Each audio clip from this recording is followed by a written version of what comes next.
आज आपण पाहणार आहोत महाराष्ट्रातील 15 गोड पदार्थांची चित्रांसह मराठीमध्ये नावे। चला तर मग व्हिडिओला सुरुवात करूया। पुरणपोळी, मोदक, श्रीखंड, आम्रखंड, बासुंदी, चिरोटे किंवा खजा, नारळी भात, गुलाबजाम, जिलेबी,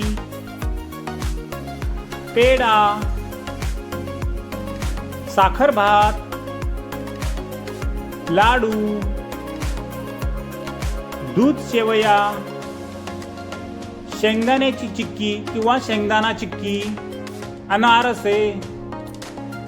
तर ही होती महाराष्ट्रातील 15 गोड पदार्थांची चित्रांसह मराठीमध्ये नावे। व्हिडिओ आवडल्यास व्हिडिओला लाईक करा आणि अशाच नवनवीन व्हिडिओसाठी चॅनलला सबस्क्राईब करा। धन्यवाद।